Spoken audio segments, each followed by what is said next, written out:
All right, let's jump right into this explainer of H.G. Wells' absolute masterpiece, The War of the Worlds, to get you fully prepped for your upcoming English exam. Now, if you're just looking for a simple plot summary, you are definitely in the wrong place.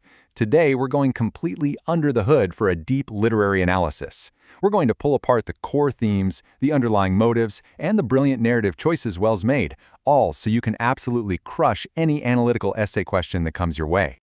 We've got a tight game plan today to serve as your ultimate study guide. We'll be hitting context and authorial intent, the theme of imperialism, evolution and human hubris, character foils and motives, and finally, narrative choices and symbolism. Kicking things off with Section 1, Context and Authorial Intent, the lens of H.G. Wells. You know, it's really easy to look at Wells among the literary giants and assume he had it easy, but actually, he started out as a working-class draper's apprentice, a job he literally couldn't stand, before finding his true calling. He wasn't born into aristocratic privilege at all. His early life was marked by serious financial struggle, and that outsider perspective deeply informed how he viewed the incredibly rigid social hierarchies of 19th century England. His background is absolutely crucial for your essays. He studied biology under T.H. Huxley, who, fun fact, was widely known as Darwin's bulldog. Combine that intense scientific training with his socialist critiques of wealth through the Fabian Society, and you've got the perfect recipe for his scientific romances. When you write your paper, make sure to mention this. Wells is blending cutting-edge evolutionary biology with sharp social critique. He isn't just writing about aliens. He's actively diagnosing the massive anxieties of his own era. Moving right along to Section 2, the theme of imperialism, or as it plays out here, reverse colonization. Right in the first chapter, the narrator drops this massive reality check about the Tasmanians being swept out of existence by European immigrants. It brilliantly illustrates Wells' critique. He's holding up a brutal mirror to Victorian society, basically asking, hey, are the British really these great apostles of mercy, and do they have any right to complain when the Martians wage war in the exact same spirit? So if you get a prompt on imperialism, this is your golden ticket. The text operates as an undeniable, scathing critique of British colonization. By subjecting London to the exact same ruthless extermination, Wells forces the British Empire, which was so accustomed to conquering technologically underdeveloped societies, to suddenly experience what it feels like to be the helpless, outmatched indigenous population. It completely flips the scripts. All right, Section 3. Evolution and Human Hubris, the Darwinian Nightmare. Pay close attention to this phrasing. With infinite complacency. Wow. The narrator constantly sets up this stark contrast. On one side, you have us, serenely confident, basically acting like little microbes under a microscope, and on the other, the vast, cold, and totally unsympathetic intellects of the Martians. Humanity is just so blinded by its own vanity, thinking we sit comfortably at the top of the evolutionary ladder, and Wells shatters that illusion in an instant. If your exam asks about the biology or the nature of the invaders, hit them with these specific traits. The Martians represent a hyper-evolved state.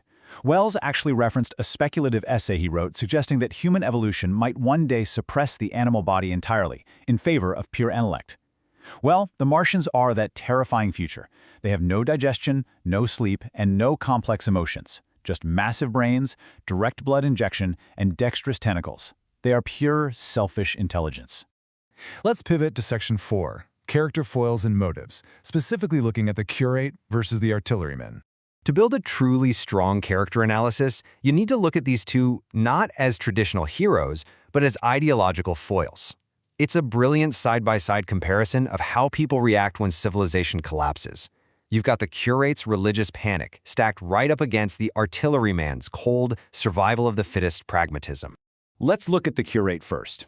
He completely breaks down because his worldview just cannot comprehend a universe where humanity isn't the favored center of creation. He views the invasion strictly through a theological lens, seeing it as divine retribution, like Sodom and Gomorrah. But this rigid belief system leaves him utterly paralyzed and honestly dangerously unhinged when he's confronted with a chaotic, indifferent universe. Conversely, you have the artilleryman, who instantly adapts to this new reality.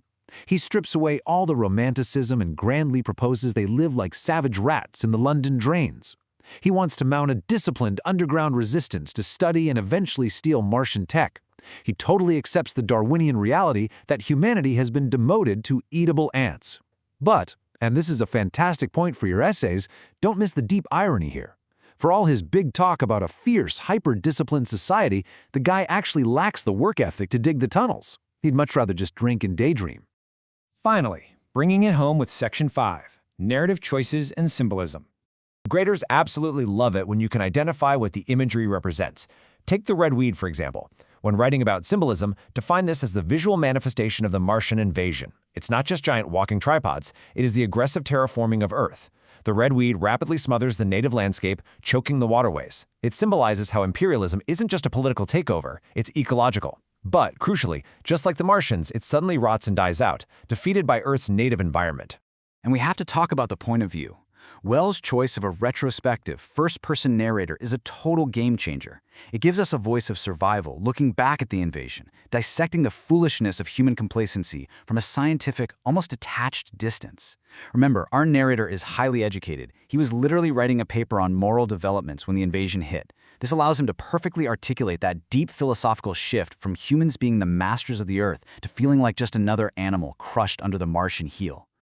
Which brings us to the climax, perfectly resolving that Darwinian theme we've been tracking. The ultimate irony here is that humanity's salvation doesn't come from our advanced warships or heavy artillery. No, it comes from the humblest, microscopic bacteria. The Martians fall because their hyper-evolved world eradicated disease ages ago, leaving them with absolutely zero immunity. Meanwhile, humanity's birthright to the Earth was paid for by 1 billion deaths through the brutal, grueling process of natural selection. But here is where it gets really interesting. The narrator notes that the Martians were slain by the humblest things that God in his wisdom put upon this earth. So, as you gear up for your exam, I want to leave you with this final, provocative question to center your thesis around. Does the bacterial defeat of the Martians represent a subtle divine intervention, meaning the curate was actually partially right? Or is it the ultimate cold triumph of Darwinian natural selection, proving the artillerymen right? How you argue that balance is exactly what's going to secure you an A on that paper. Good luck out there, you've got this.